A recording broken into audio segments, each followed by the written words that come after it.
The Promised Land. The sun in Lagos that Tuesday afternoon was not smiling at all. It was the kind of heat that felt like a heavy, wet towel wrapped around your head. Ilara wiped the beads of sweat from her forehead with the back of her hand, careful not to smudge the charcoal she had been using for her sketches. She stood in front of a tall, black gate in the quiet corner of Surulere.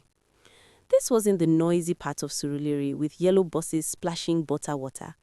This was the old money side, where the trees were tall and the air felt slightly cooler under the shade of almond leaves. Ilara sighed, her heart doing a small dance of anxiety and hope. For 3 months, she had been hopping from one friend's sofa to another, carrying her life in 2 Ghana must-go bags and a portfolio of her drawings. Being a freelance illustrator in Nigeria was like trying to fetch water with a basket. The money came in trickles and the hunger stayed constant. But today felt different. The advert she saw on a crumpled paper at the bus stop had felt like a message from God. Studio apartment for rent. Quiet professional only. Affordable. See Mrs. Gable. She pushed the gate. It didn't creak, it glided open with the silence of a well-oiled machine. Inside was a world far removed from the dust of the bus stop. The compound was paved with interlocking stones, but the edges were lined with thick green ivy that crawled up the walls of the majestic Victorian-style brownstone. The house looked like it belonged in a colonial movie with white-rimmed windows and a deep wrap-around porch. "Hello? Anybody home?" Ilara called out, her voice sounding small in the vast, quiet compound. "It is good afternoon, not hello, young lady. Manners are the first rent we pay to society." The voice was cool, sharp, and came from the shadows of the porch. Ilara jumped slightly. Imagine from a high-backed wicker chair was a woman who looked like she had stepped out of a 1960s fashion magazine. Mrs. Gable was tall, her skin the color of dark mahogany, stretched tight over high cheekbones. She wore a vintage floral dress with a high collar and a string of pearls that looked more expensive than Ilara's entire education. Her hair was pulled back into a bun so tight it seemed to pull her eyebrows upward. "I'm sorry, ma. Good afternoon, ma," Ilara corrected herself quickly, dropping into a small, respectful curtsy. Mrs. Gable walked down the steps, her movement fluid like a cat. She didn't look at Ilara's face first. She looked at her shoes, then her fingernails, then finally her eyes.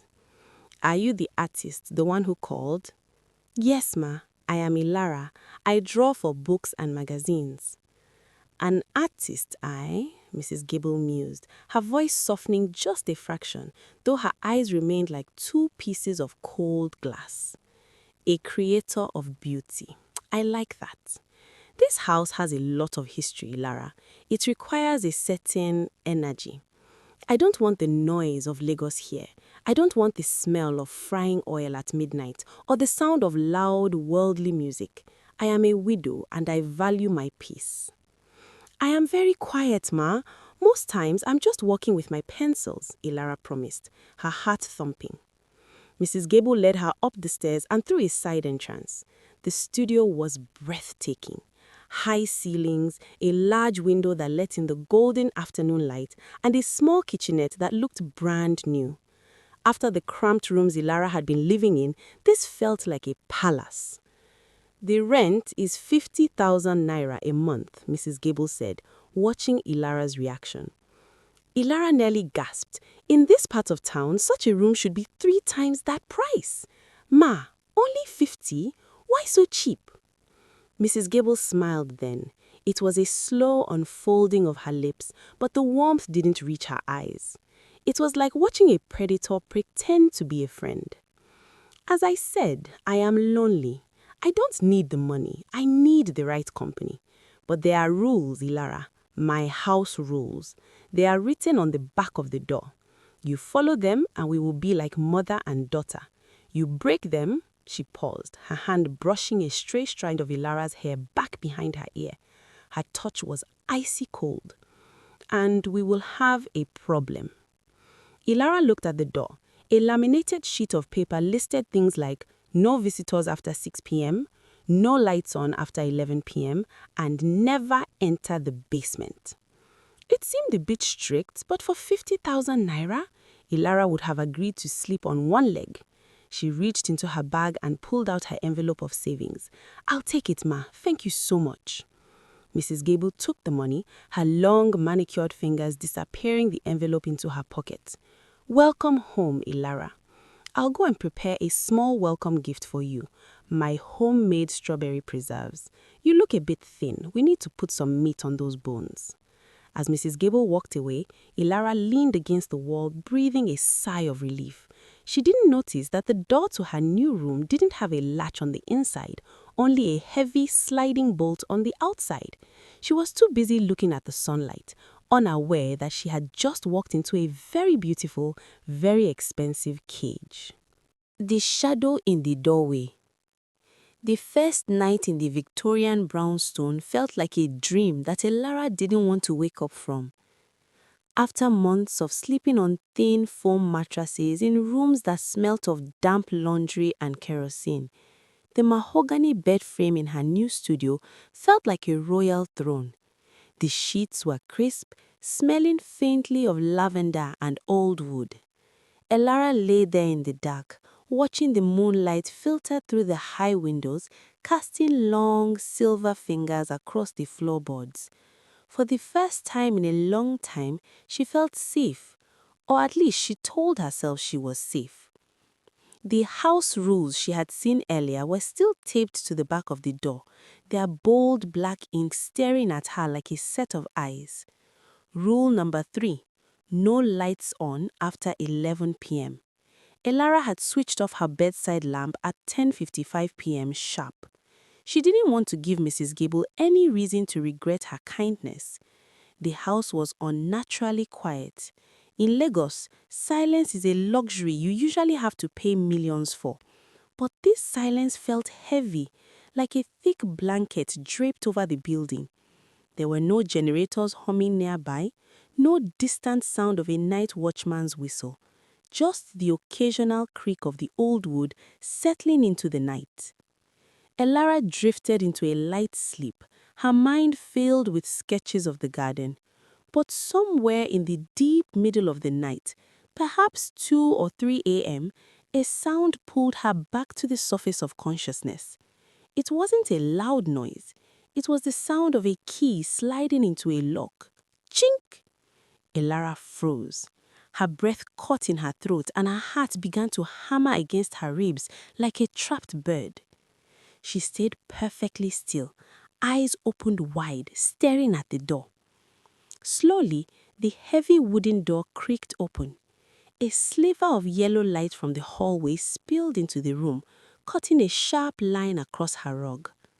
A figure stood in the doorway. It was Mrs. Gable. She wasn't wearing her elegant floral dress anymore. She was wrapped in a silk dressing gown the color of dried blood. Her hair, which had been in a tight bun all day, was now loose, falling over her shoulders like silver snakes. She didn't say a word. She didn't even look toward the bed where Lara lay trembling. Instead, Mrs. Gable walked toward the small circular table where Lara had neatly arranged her charcoal pencils and her expensive Fabriano sketchbook. Elara watched through squinted eyes, pretending to be fast asleep. Mrs. Gable's movements were graceful but robotic. She picked up one of the charcoal pencils, rolled it between her long fingers, and then placed it back down, but not where it had been. She moved it exactly 2 inches to the left. Then she picked up the sketchbook, flipped through a few pages of Elara's portraits, and let out a soft humming sound that made the hair on Elara's arms stand up. It wasn't a hum of admiration.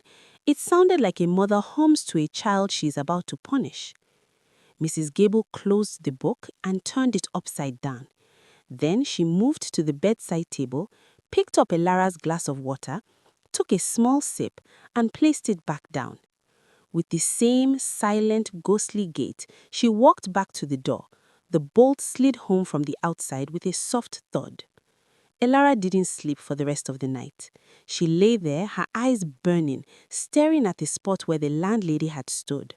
When the first light of dawn finally touched the room, Elara scrambled out of bed. She ran to her desk. Her heart sank. Everything was just slightly wrong. Her pencils, which she always lined up by thickness, were scattered. Her sketchbook, which she had left closed on a drawing of a marketplace, was now open to a blank page in the middle. Maybe I moved them in my sleep, Elara whispered to herself, her voice shaking.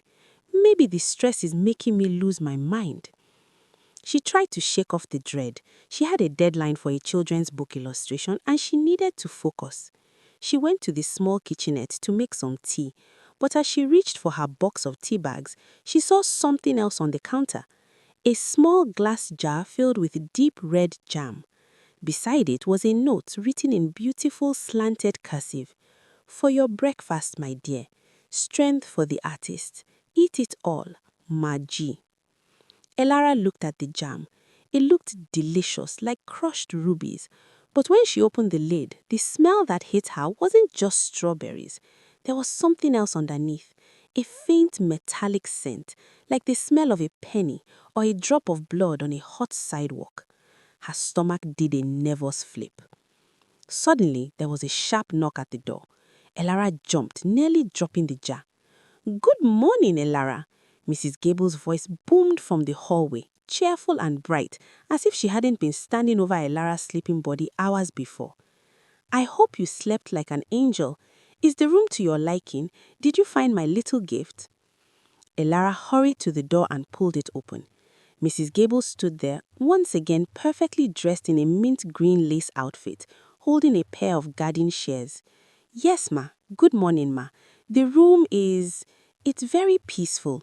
Thank you for the jam." Mrs. Gable leaned in, her face inches from Elara's, and she sniffed the air around her neck. She said, "I haven't tasted it yet, I can tell. Don't be ungrateful, Elara. In this house, we don't waste blessings. Eat, it will help you see things clearly." As Mrs. Gable walked down the stairs, humming that same haunting tune, Elara looked back at the red jar, and she felt a sudden, overwhelming urge to throw it out the window, but she was afraid. She felt like the house itself was watching her, every ivy leaf outside and every floorboard inside reporting back to the woman in the mint green lace. Elara took a small spoon, dipped it into the red preserves, and took a tiny bite. It was sweet, sickeningly sweet. Within 10 minutes, the edges of the room began to blur. The sunlight coming through the window turned a strange bruised purple, and the sketches on her wall seemed to be breathing, their charcoal chests rising and falling in time with her own panicked heart. The breathing walls. By the third day, the air in the studio had changed. It no longer smelt of old wood and lavender. It felt thick, like invisible cobwebs were hanging from the ceiling, brushing against Elara's face whenever she moved. The effect of the strawberry preserves had lingered long after the first taste. Every time Elara tried to focus on her work, the white paper of her sketchbook seemed to pulse. The lines she drew wouldn't stay still. A simple sketch of a child's face would distort, the eyes lengthening and the smile stretching into something jagged and sharp. Elara sat at her desk, her head throbbing. She had skipped breakfast, but the hunger didn't come. Instead, there was a heavy, churning sensation in her gut. She reached for her water bottle, but her hand stopped mid-air. She looked at the walls. The Victorian wallpaper was ivory, with a subtle, embossed floral pattern. As she stared, the flowers seemed to unfurl. The stems moved like slow green snakes, and the ivory background took on the texture of skin, pale, pore-filled, and warm. "It's the heat," Elara whispered, her voice cracking. "Lagos heat is doing me strong thing." She stood up to open the window wider, but as she approached the glass, she saw Mrs. Gable in the garden below. The landlady was wearing a wide-brimmed straw hat and white gloves, meticulously clipping the hedges. She stopped, as if she could feel Elara's gaze, and looked up. From this distance, her eyes looked like two black holes burned into her face. She didn't wave. She simply pointed at her own mouth and then pointed at Ilara, a silent command to keep eating the gifts she provided. Ilara backed away from the window, her heart racing. She needed to leave, not just the room, the house. She grabbed her purse and headed for the door. She pulled the handle. It didn't budge. She pulled harder, her shoulder backing in pain. The door was locked from the outside. "Mrs. Gable!" Ilara shouted, banging her fist against the heavy wood. "Ma, the door is stuck. Please, I need to go to the market." Silence followed, not even the sound of a bird chirping outside. Then, the soft, rhythmic snip, snip, snip of the garden shears resumed. 10 minutes later, the bolt slid back. Ilara nearly fell into the hallway as the door swung open. Mrs. Gable was standing there, her expression one of deep, exaggerated concern. "My dear child, why are you screaming? You are disturbing the peace of the house," Mrs. Gable said, her voice like honey poured over gravel. "The door was locked, Ma. I was trapped inside," her breath coming in ragged gasps. "Locked? No, no. These old houses, they breathe. The wood swells when it's humid. You just have to be gentle with it. You are so stressed, Ilara. Your aura is turning a nasty shade of gray. You need to rest. You need to eat more of my preserves." "I don't want the jam anymore, Ma. It makes me feel strange." Ilara tried to find her courage. The atmosphere shifted instantly. The motherly concern on Mrs. Gable's face vanished, replaced by a cold, terrifying stillness. She stepped into the room, forcing Ilara to step back. Mrs. Gable looked at the jar of jam on the counter. It was barely touched. "Ingratitude is a sin, Ilara. My mother taught me that a guest who refuses a gift is a guest who doesn't belong." She walked over to the desk and looked at Ilara's latest drawing, a distorted, horrific version of Mrs. Gable herself. The landlady's eyes narrowed. "Is this how you see me, after all I have done? I gave you a home when you were a wanderer. I gave you beauty when you had nothing but debt." "I'm sorry, Ma. I didn't mean to." "Quiet," Mrs. Gable snapped. "Since you have so much energy to complain and draw such ugliness, you can spend the afternoon cleaning. The hallway floors are dusty. Start from the top and work your way down. And don't let me catch you outside until the job is done." Mrs. Gable left, but she didn't lock the door this time. She didn't have to. The psychological weight of her presence was a stronger lock than any iron bolt. Ilara, trembling, found a bucket and a cloth. As she knelt in the hallway to scrub the dark wood, she noticed something she hadn't seen before. Near the baseboard of Mrs. Gable's own bedroom door, there were scratches, deep, frantic gouges in the wood, as if someone had been trying to dig their way out with their nails. Ilara's blood ran cold. She moved the cloth over the scratches, trying to ignore them, but the wood felt different here. It was soft, almost damp.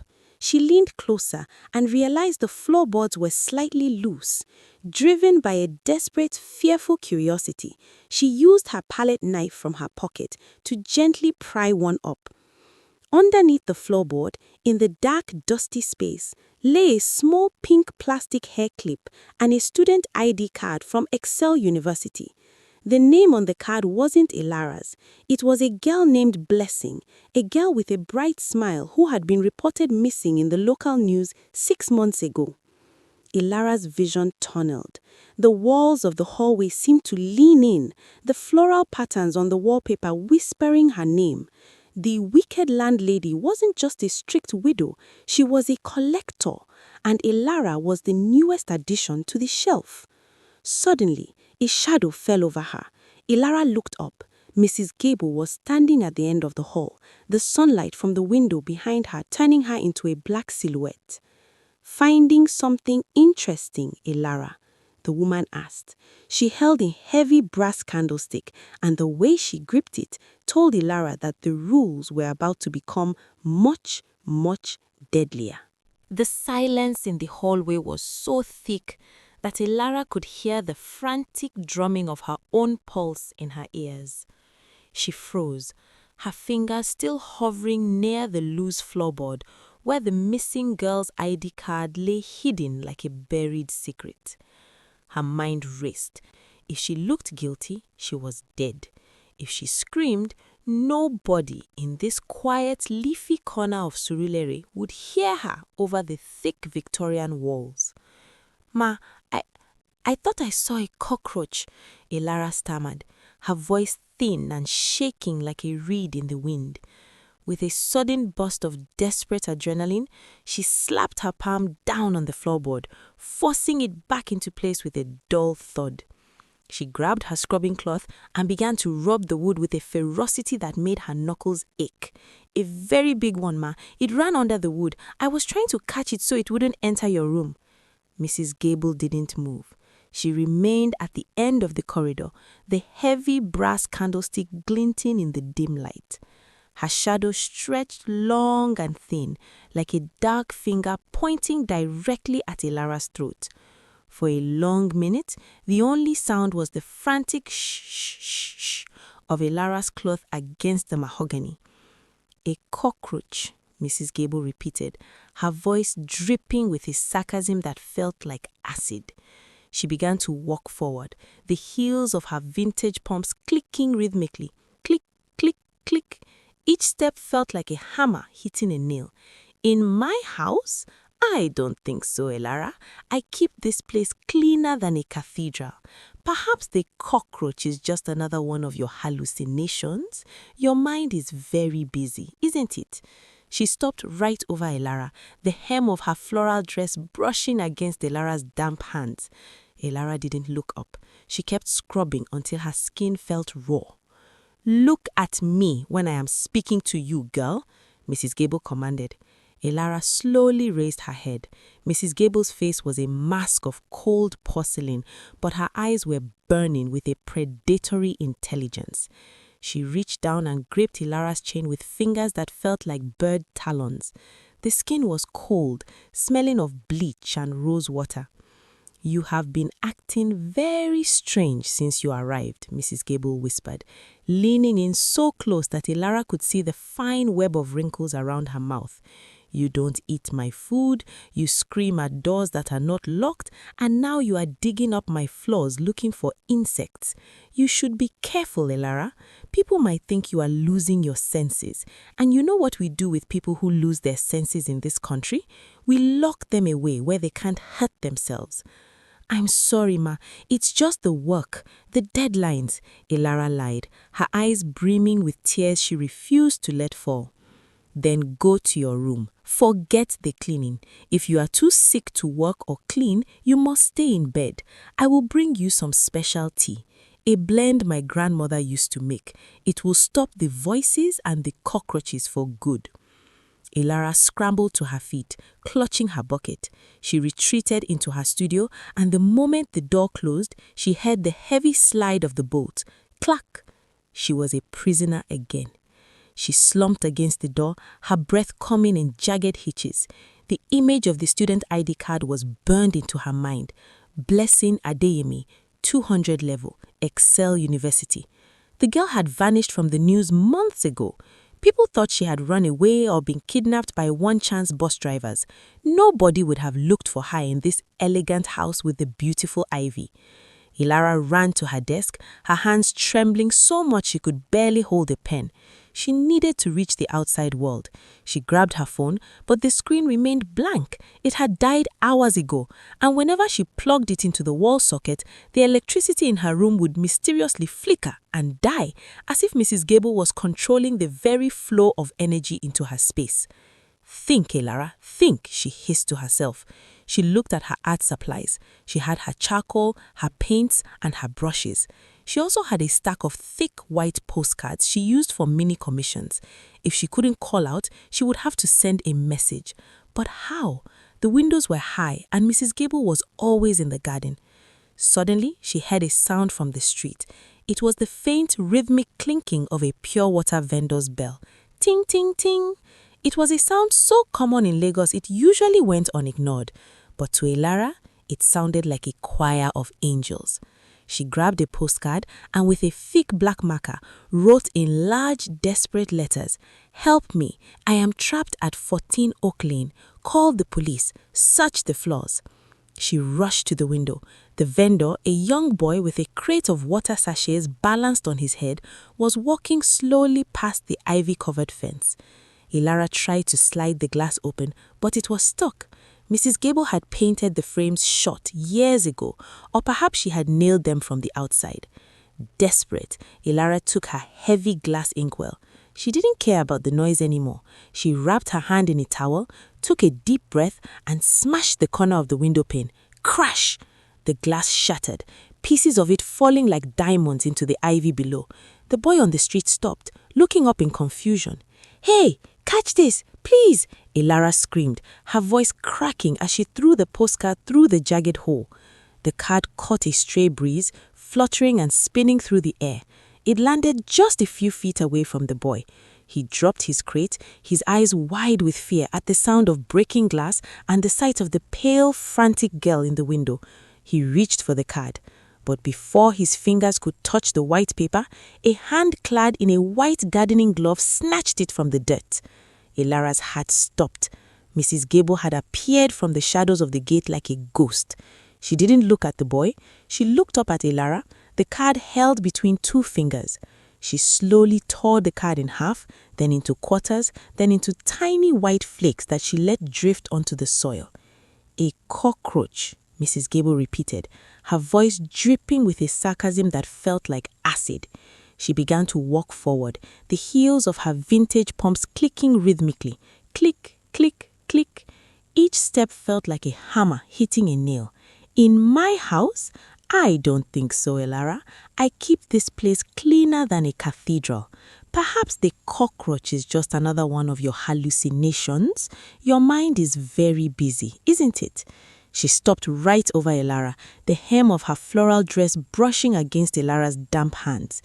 Ilara didn't look up. She kept scrubbing until her skin felt raw. "Look at me when I am speaking to you, girl," Mrs. Gable commanded. Ilara slowly raised her head. Mrs. Gable's face was a mask of cold porcelain, but her eyes were burning with a predatory intelligence.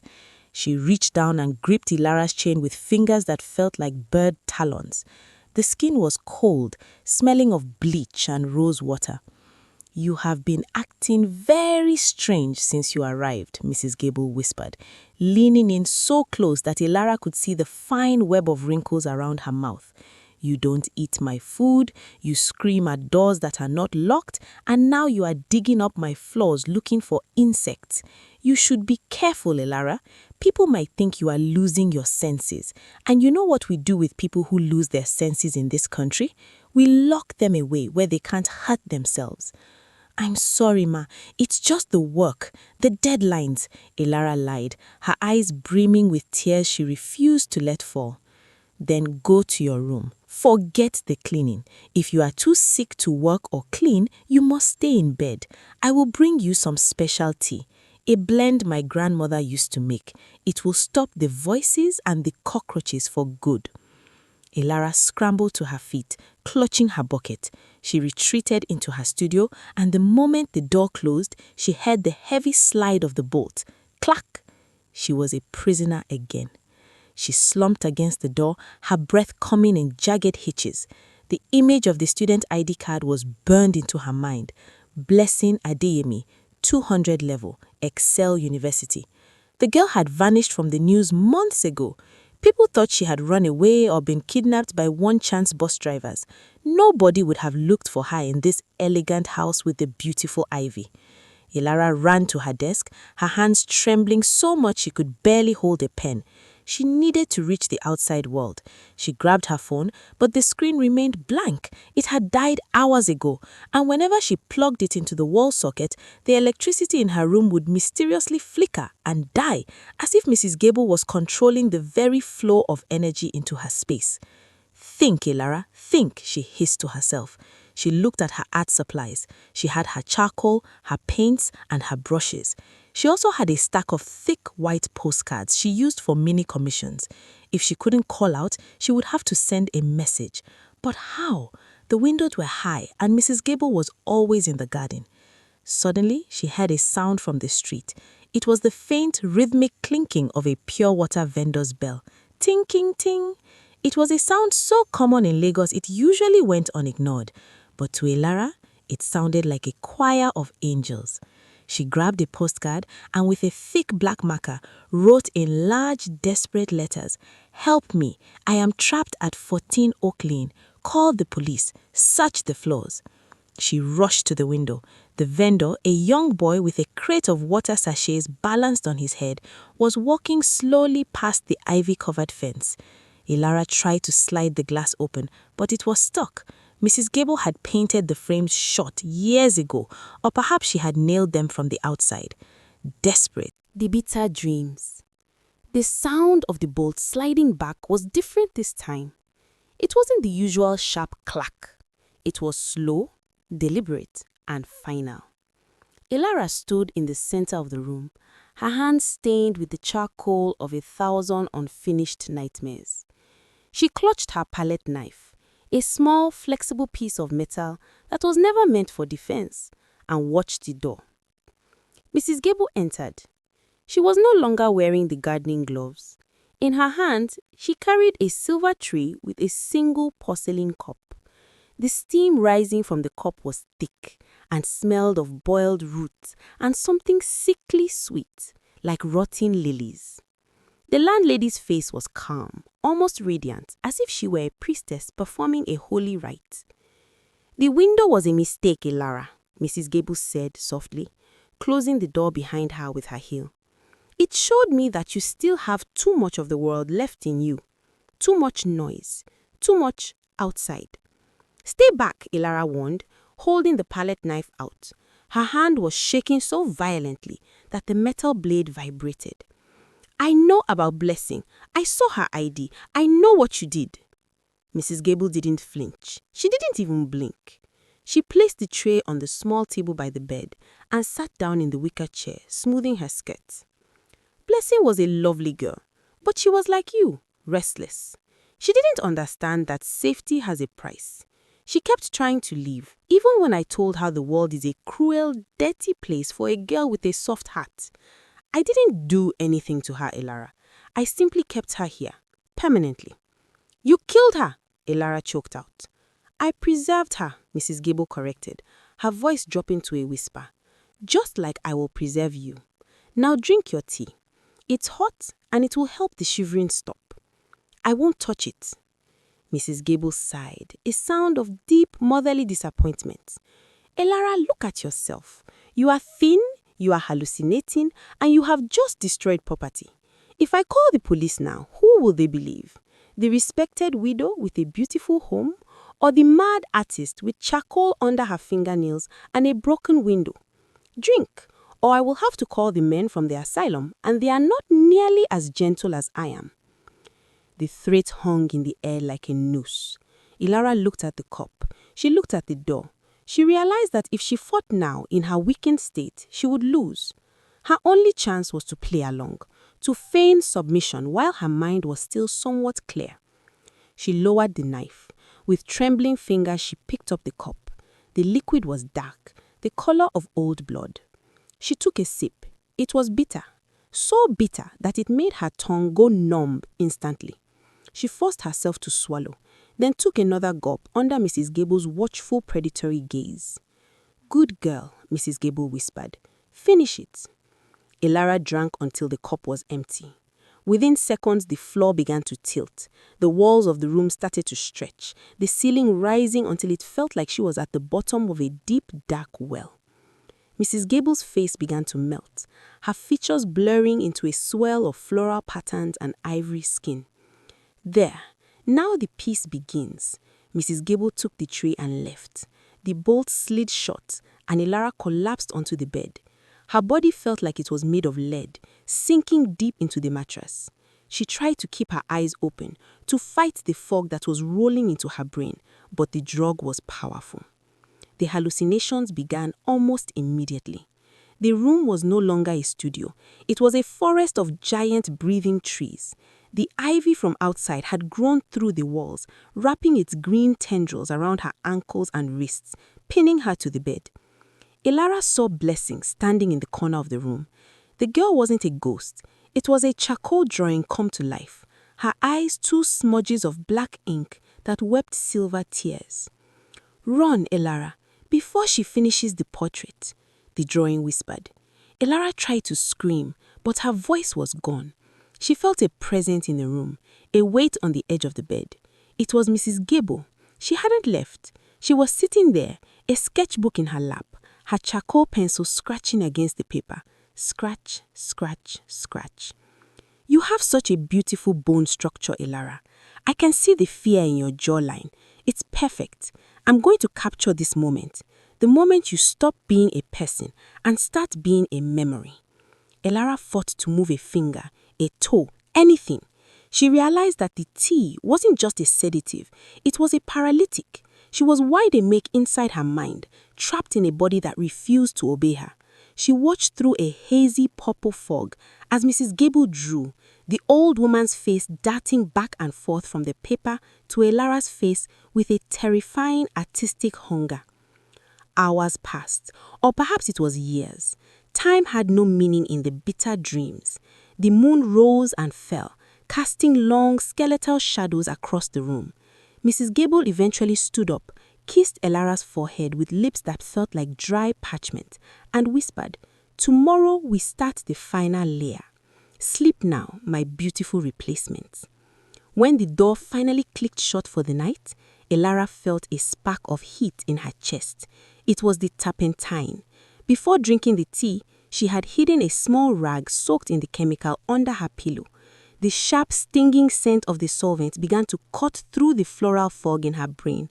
It was a tiny lifeline, a stinging reminder of reality in a world of drugged illusions.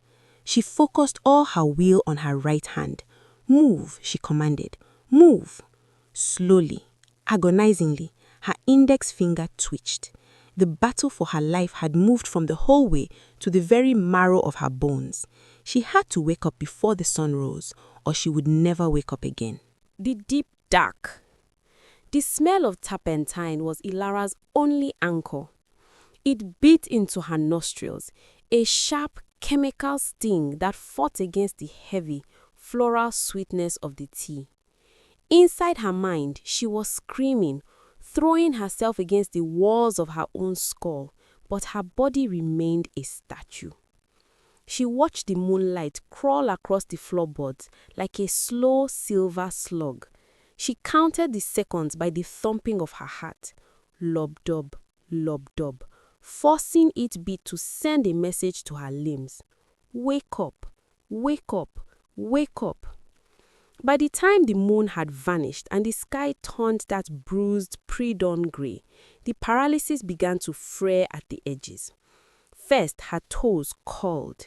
Then a sharp cramp balled in her calf, a delicious pain that proved she was still alive.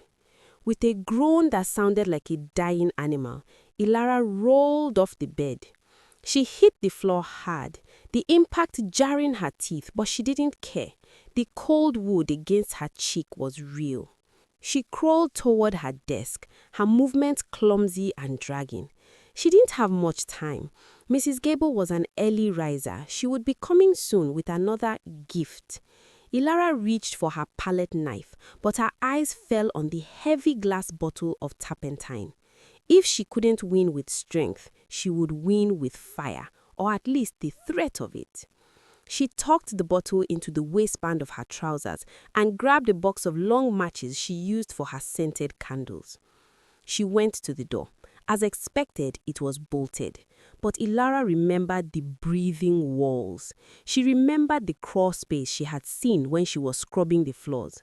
In the back of her closet, behind a row of vintage coats Mrs. Gable had insisted she keep there, was a small square wooden panel.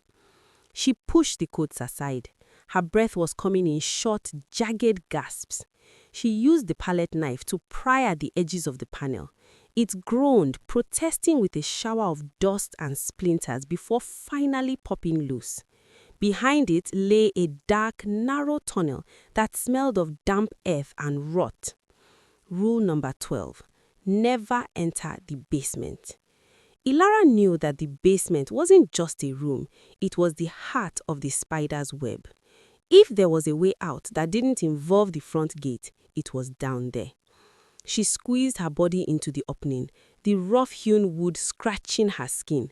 She crawled through the darkness, her hands sinking into soft, cold cobwebs that felt like Mrs. Gable's hair. The tunnel sloped downward. After what felt like an eternity of suffocating darkness, the space opened up. Ilara dropped onto a dirt floor. She struck a match. The small flame flickered, casting jumping shadows against the walls. This wasn't a normal basement.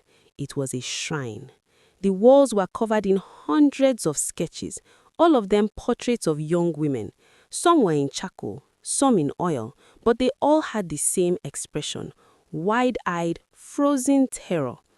In the center of the room stood a large, ornate wooden wardrobe, its doors carved with weeping angels. Ilara's match burned down to her fingers and she hissed in pain, striking another. She moved toward the wardrobe. Her heart was beating so hard she thought it would burst through her ribs. She pulled the handles.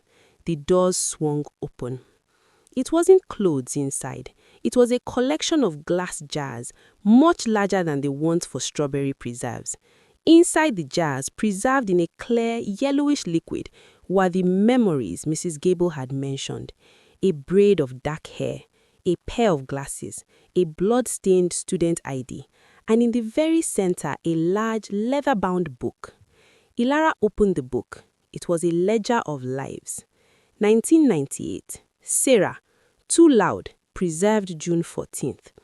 2012, Amina, Tried to Run, preserved October 2nd. 2025, Blessing, The Replacement, preserved March 10th. And there on the final page, her own name was written in that elegant slanted cursive. 2026, Ilara, The Artist, final layer, tomorrow. You are always so curious, Ilara. It's a very dangerous trait for a girl in your position. The voice came from the top of the wooden stairs leading down into the cellar. The light of a kerosene lamp flooded the room, blinding Ilara. Mrs. Gable stood there, silhouetted against the yellow glow. She wasn't holding a candlestick this time. She was holding a long, thin needle used for upholstery, and her face was twisted into a look of pure, murderous ecstasy.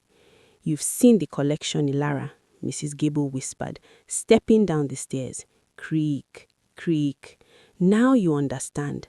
I don't just want your rent, Ilara. I want your talent. I want your youth. I want to keep you just like this. Perfect, silent, and mine forever. Ilara backed away, her heel hitting the dirt wall.